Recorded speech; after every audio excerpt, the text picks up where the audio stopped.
The Ghost of Lash Laroo. Late one afternoon I camped up the road. I was travelling, looking for work. By a small creek I'd set down my load strip and waited to shed sweat and dirt. Alone I thought in that northern stream, low on tucker, unemployed, down near broke. Waddling and gazing about I seen someone's camp betrayed by a wisp of smoke. At first I thought of my nakedness and my worldly goods on the bank. My poverty had not yet become shameless, and if it did, only myself to thank. No one to blame if me gear grew feet. Besides, the wood was starting to chill, the sun was going with the heat, and I had a fire to light and a billy to fill. And I never remember the feed I had, just a couple of tins, they'd still be there. Laid myself down feeling sorry and sad, and for the first time in years said a prayer. I can never remember what I said, though that night haunts me over and over, as mozzies poked holes in me sleepless head, and me peckless swag of a stockman gover. The moon was up, such a restless bright, and I thought about my neighbour downstream. His flickering fire was stoked alight. My cooey come back like a echo in a dream. He was old and grey, but with eyes so clear, and it seemed he was expecting me. Camp oven of stew, 2 plates were near, 2 pannikins, a fresh billy of tea. He introduced himself as Lash Laroo, once a ringer where he got the name, said he'd worked from the Gulf to the Paroo, dropped in the north for the guaranteed rain. Then by way of polite conversation I said, there's an election due soon, and he offered the following summation as I listened by the light of the moon. The mongrels are all tarred by the same brush, and it's greed for power that's in the pot, and they treat us like we're a soft touch, and we mostly are, but said he was not.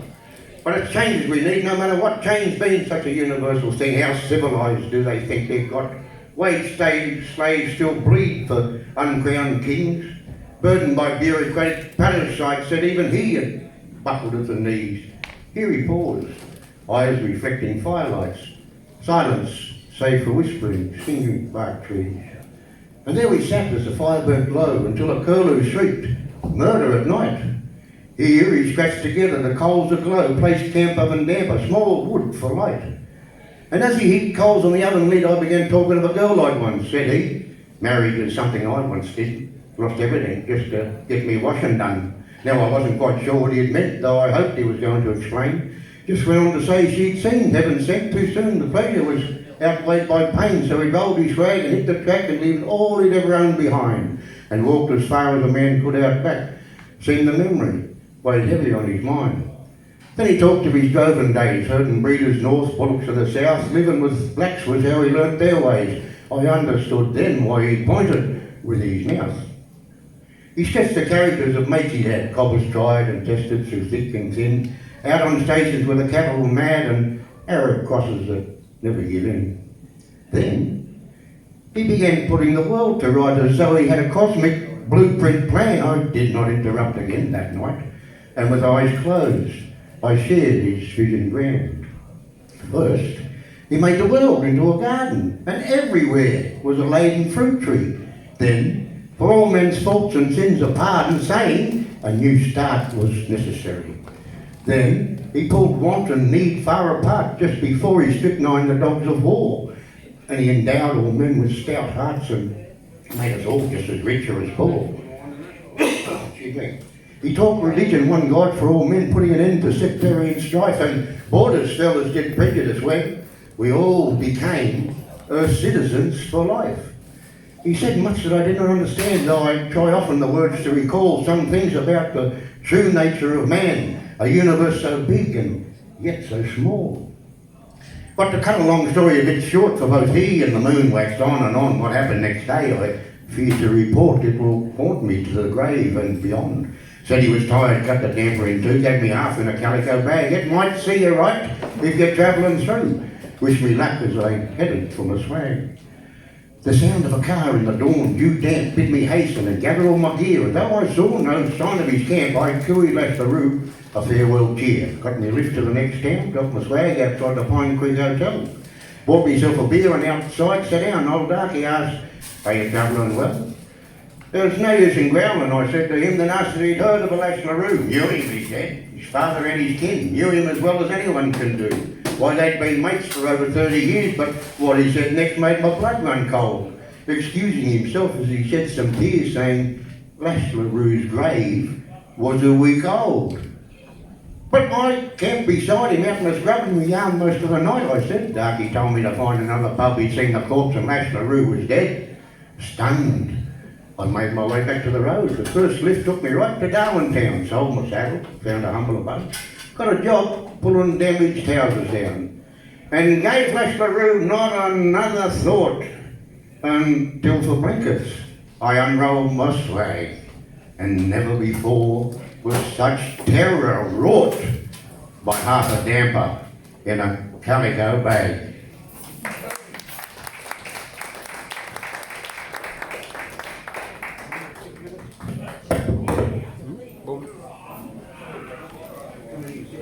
Yeah, you're right. Right.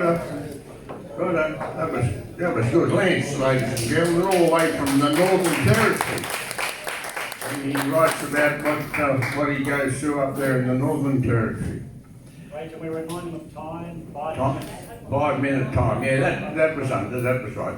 Yeah, it's all got to be 5 minutes or under, but you've all got plenty of time, haven't we, Donna? Now, this next lady comes from Wangaratta, New South Wales. Victoria. Right. Thanks, Ray. How do I know, mate? I come from the hippies up around Newman up there. I haven't got much time to be running around playing for rats. Anyway, it's lovely to have Donna on board and to do her poem.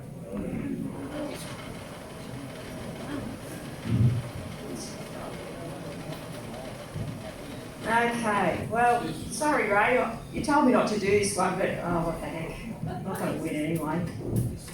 No. Now, so I'm a horse trainer from Wangaratta, and a lot of the time we spend, who's a horse person in here, picking up horse poo, don't we? That gives you a lot of time to think of poems, doesn't it? Now, put your hand up if you're a city girl. Put your hand up. Okay. So I'm going to aim this poem at you.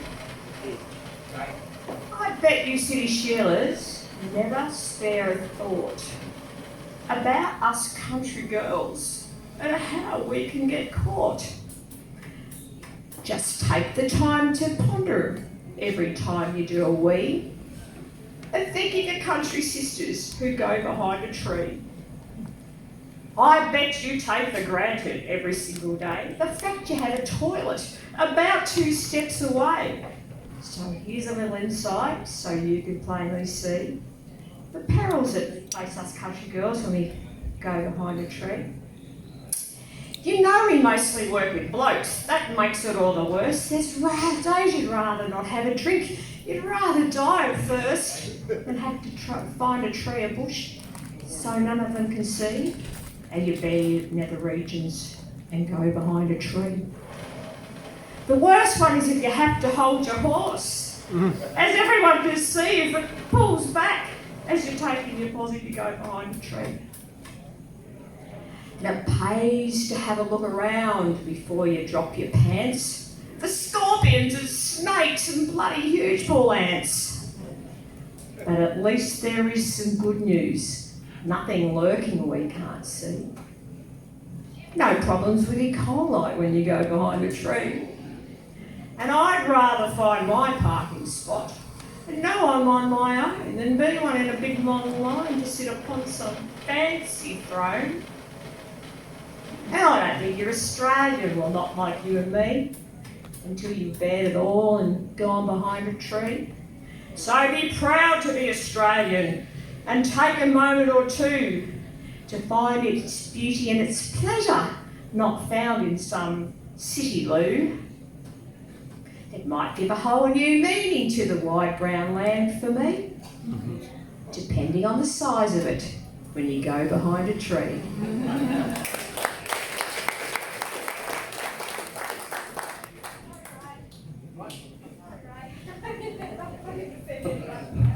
That went pretty good. Donna McQueen, ladies and gentlemen, all the way down from...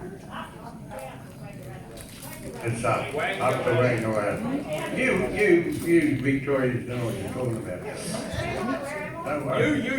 You Queenslander. Right now, our next poet all the way from Newcastle is Dave. Ladies and gentlemen.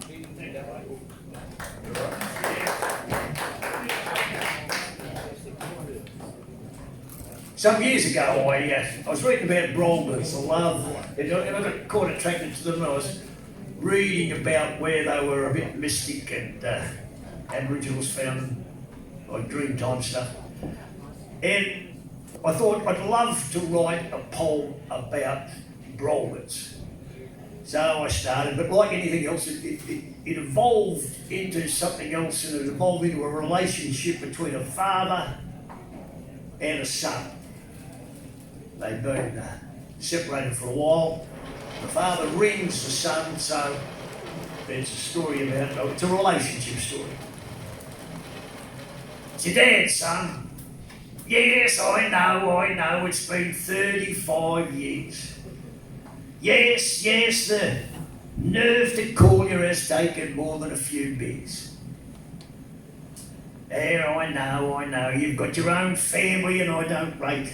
Oh, come on, son, come on, it's never too late, it's never too late. I just thought we could get together, and take a chance. We could do what we once did, eh? We could watch the Brolga dance. Yes, I went and drove and then I never came back. I went and drove and son, life took me down a different track. The call of freedom, son, the ability to just get up and go. The call of the bush, son. It gets to you, Yes, I knew I'd lose your love, the price I have to pay. Yeah, I knew I'd be forgotten. I thought about that every day. But son, I've ridden horses across the Kimberley when spring flowers were in bloom. I've sheltered brumbies in Kosciuszko when winter storms came in too soon. I've watched dry lakes and rivers fill up and swarm with fish and bird. And I've watched sunsets in the desert in autumn when there wasn't another sound to be heard. Oh, no, son, no. I did not know your mother had died. Yes, I should have kept in touch, I should have tried. The call of the bush, son, it was just too strong. Oh, I can't say that the choices I made were wrong. I just contacted you on the hope that you and I might get along. See, the doc says I'm on my way out, son. I haven't got that long. Oh. So you're gonna hang up, are you? Discontinue this call? Well, I guess I won't get to see you, eh? Won't get to see you at all. I'll just pick myself up and drift back to the bar. Try not to remember. Try not to go back so far. I'll just imagine that you and I took a chance. We stood shoulder to shoulder, son, and watched those Brolga dance. Goodbye, son. Thank you.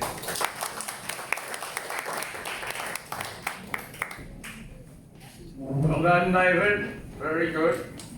The girls judge. You judging him, mate. Mm-hmm. You want to judge me? I'll do a poem for the girls. You ready? Have you got my name down? Right. You people talk amongst yourselves. There's money involved in this. Miss Betty bought some butter, but she said the butter was bitter. And if she put a bit of butter in the batter, and the batter would turn out bitter. But then she went and bought a little bit of better butter, it was better than the bit of butter, and she put it in the batter, and the batter wouldn't be bitter. She went and bought a little bit of better butter, it was better than the bit of butter, and she put it in the batter, and the batter wasn't better. So when the good little Miss Betty bought a little bit of better butter. How many's that worth?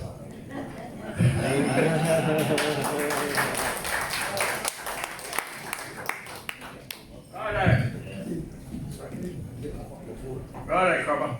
Well done, mate. We're up to Rob. Rob, I'll get your surname, Copper. I tried to buy this hat off him the other day, but he wouldn't sell it to me. Real Australian hat. How many did you give me? You what? A lot. 10. We'll get the money. Oh, yeah. Righto. No. Thanks, Rob. How are you folks? Any drug addicts in the... Now, this turned out to be one of the luckiest days of my life. Because I never got into drugs, but I used to be a shearer, and I was shearing out of Gundawindi. I went to the Gundawindi races.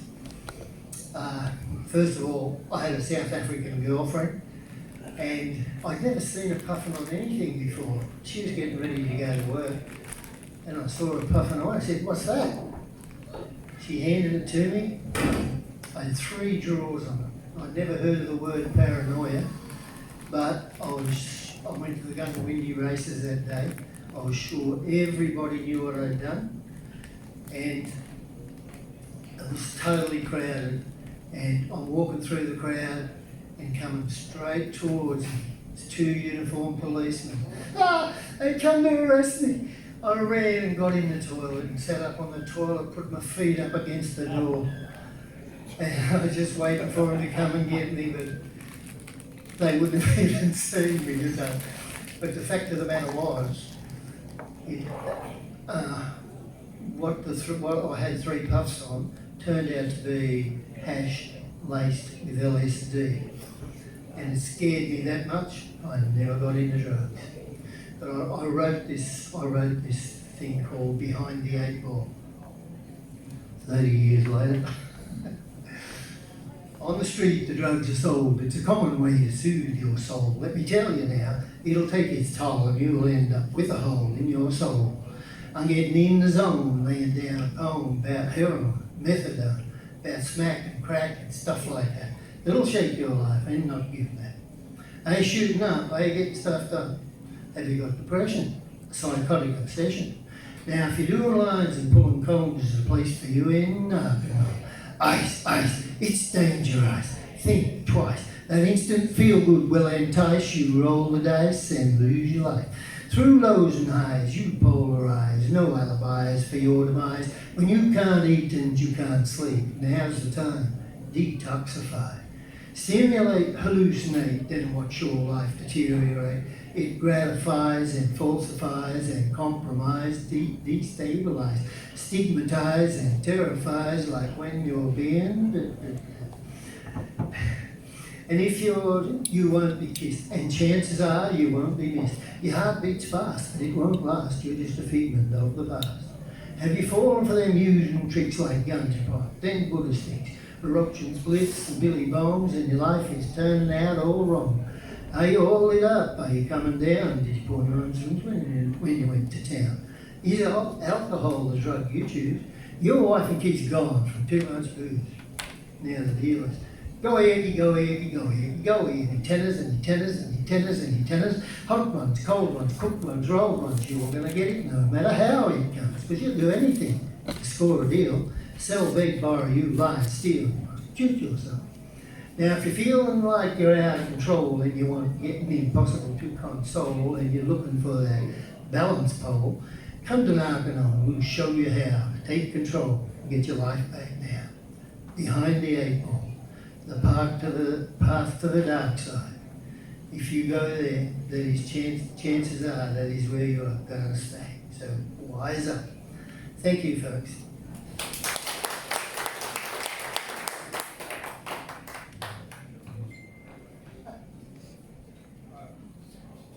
How was he? All right?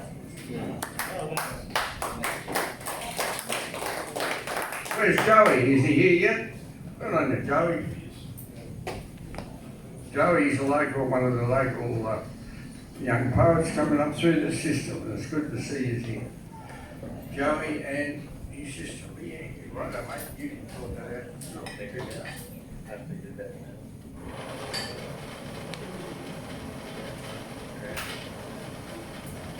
Morning everyone, how are we going? Australia Day. I would have to say, or make a claim, that I would be one of the youngest owner-driver bullock drivers in Australia. I've got my own little bullock team, or training up one, and so I thought I'd do this poem. It's a fairly old one, you might recognise it. It's called The Teens by Henry Lawson. A cloud of dust on the long white road, and the teens go creeping on, inch by inch with the weary load, and by the power of the green-hide goad, the distant goal is won. With eyes half shut to the blinding dust, and next to the yokes bent low, the beasts are pulling as bullocks must, and the shining tyres might almost rust, as the spokes are turning slow. With face half hid beneath a broad-brimmed hat that shades from the heat's white waves, and shouldered whip with its green-hide flat, the driver plods with a gait like that of his patient, weary slaves. He'll sometimes, he wipes his brow, for the day is hot, and spits to the left with spite. He shouts at Bawley, then flicks at Scott, and raises dust from the back of Spot, then spits to the dusty right. He'll sometimes pause as a thing of form in front of a settler's door, and ask for a drink, or say, it's warm, or remark there's signs of a thunderstorm, but he seldom utters more.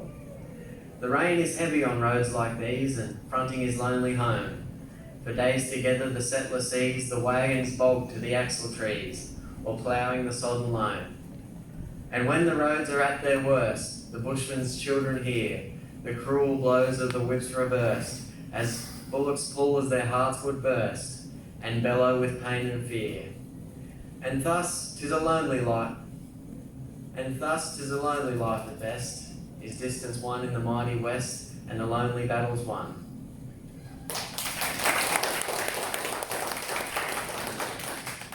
What you got? Jerseys are free. Jerseys are free. Guitars. Great. Yeah. You what? You can't find them. Hello, young Joey, all the way from local area. Thundercloud's from Gyra, and he run the New South Wales State Championships this year. Good to see you down here, James. Come on, mate. Used to live at Nimbin. So if you want anything to do about Nimbin, James is the one. Oh, yeah, my patio dry. Righto, mate. Okay.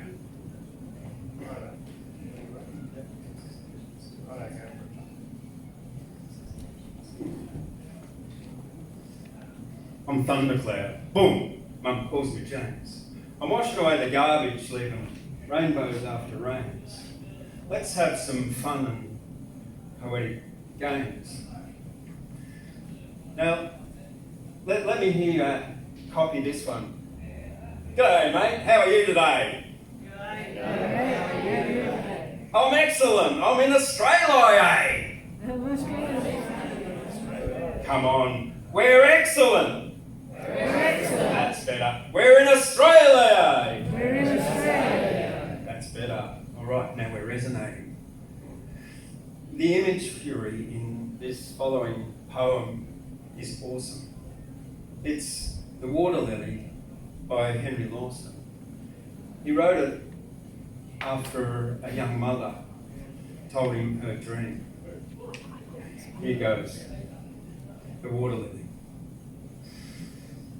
A lonely young wife in her dreaming discerns a lily-decked pool with a border of ferns, and a beautiful child with butterfly wings steps out on the leaves of the lily and sings, "Come, Mama, come, quick, follow me, step out on the leaves of the water lily."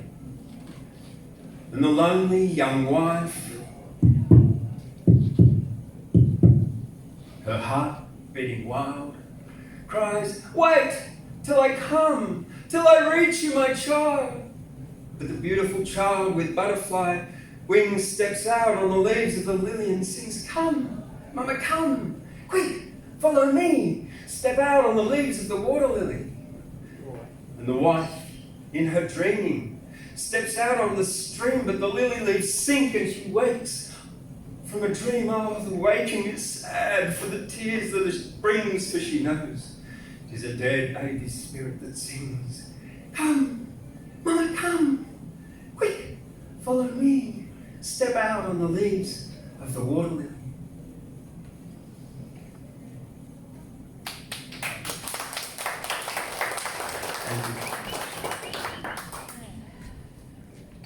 Well done, James, well done. All the way down from Gyra, now lives in Gyra. And he organised the state championships, Bush Poets, this year. This year? Yep, last year, yeah. November. Last year, yeah. It was an amazing, amazing gathering, it was. Poets come from all over Australia. Now, who have we got next? Thundercloud. Micheal, come on Micheal, all the way down from ex-army man. Try to pull him into gear a bit. I'm an ex-Navy man. We're the senior service. Right, Just a bit of a preamble. Thanks, Ray. This is a bit of preamble. I'm ex-soldier and I wrote poetry the last 20 years, and I busked on the street corners and picked a guitar up a couple of years ago and 3 fingers and learned a few chords. So I just received an email down the street. There's 350 fantastic buskers, actually 360 on the streets. You've seen how bedlam it is down there? And there's like 20, 15-year-old Tommy Emmanuels are just amazing. My email said, you didn't get in the top 10, but I got in the top 20. Oh, yeah. The biggest boost in my life. Anyway, I cherish each day, you know, and there was a young lady passed away from breast cancer. That was Belinda Emmett. Any of you remember her on Home and Away and that?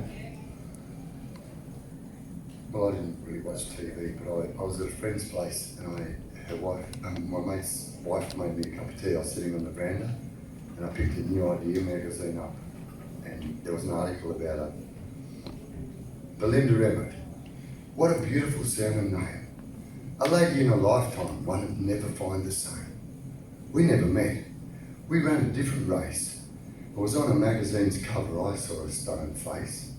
And reading the article of a short, precious life, I realised how crushing it would be for a man to lose his newly wedded wife. In her public life, she bore a pain with love and grace. And sadly, in the end, it showed in a gaunt, but still beautiful face. As cancer ate away a short, precious life, her and Ray had become a loving husband and wife, learning to share and give each other their heart, where I'm sure he's stored away our memories, so she'll never part. From such a tragic loss, we all should learn to cherish each precious breath our life hit a spoon, learning to appreciate the moon's romantic glow above, and how to look after someone's precious gift of life. To be accepted in our sickness or our good health, to be happy in our poverty or humble in our wealth. Beautiful Belinda, it seems as if life's been given as a lend. None of us really know the real time of its end. So thank you, girl, for the things I learned from you, to cherish the woman in my life, be her a Sarah, a Sally or Sue. Thanks for reminding me of qualities I should give as I step out each precious morning. Another day I gratefully live.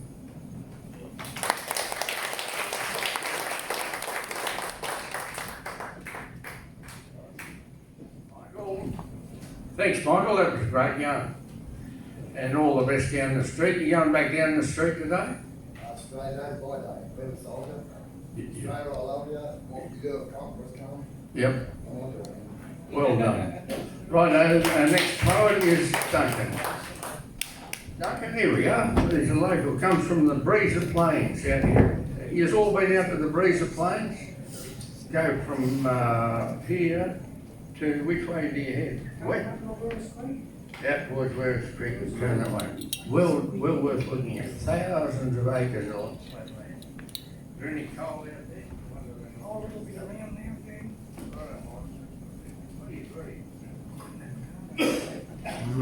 Good morning, everyone. Good morning. just going to do a poem by an old friend of mine, Gertrude Skinner, That Avocado. I brought an avocado and I had it for a snack. But no one ever told me it was an aphrodisiac. I soon became excited in a sexy kind of way. I hung around the Sheilas and enticing words I'd say. Some looked at me with interest and others thought it a joke. But I just could not help myself. My inhibitions broke. I went off to a party and I had a lot of fun.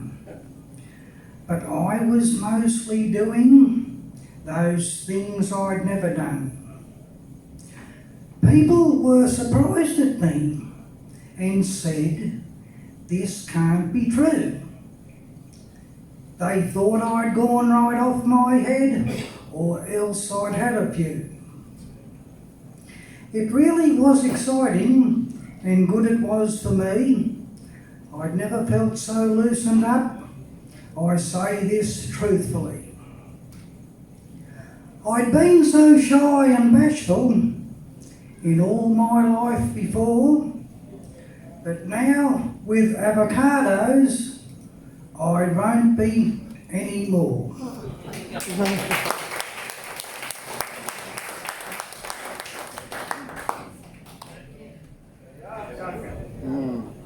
Yeah, we all remember Gertrude. She was a little old lady who used to come to the Bush Poets 20 or 30 years ago when we were performing here.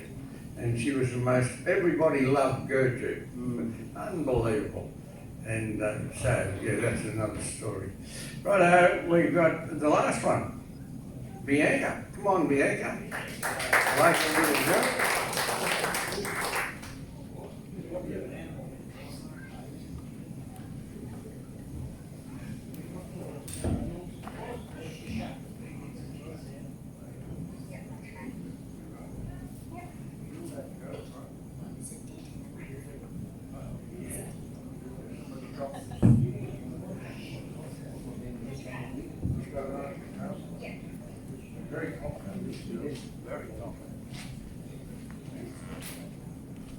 So this poem I'm going to do is by Jack Drake. It's called Big Drinkers.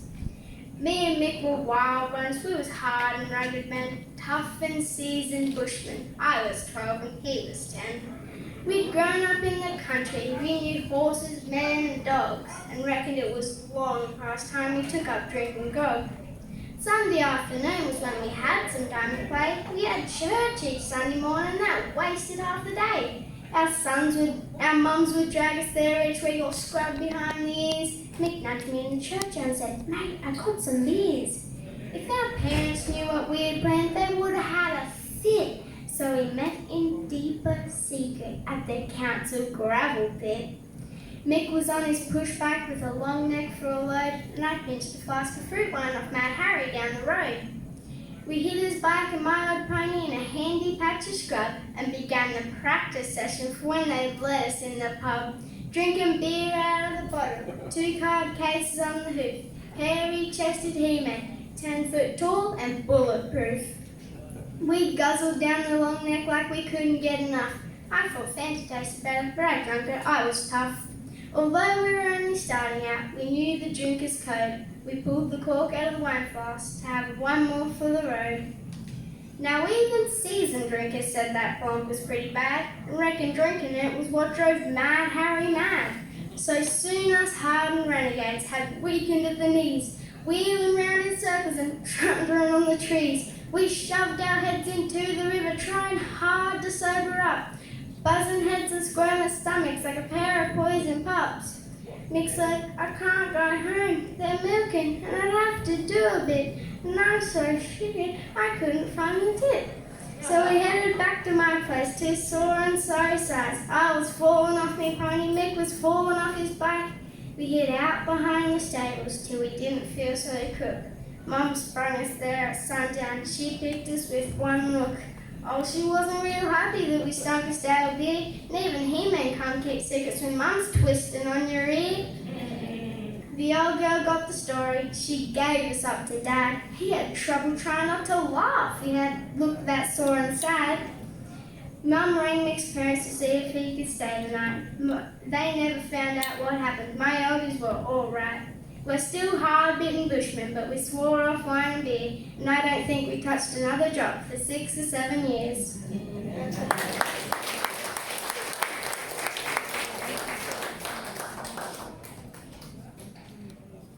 Got through that pretty quick. Ray, can I just remind our scorers, remind the audience, we want 1, 2, 3, 4, 5, just to make it easier for the collators. Give us your top 1, 2, 3, 4 and 5. We need 5 winners.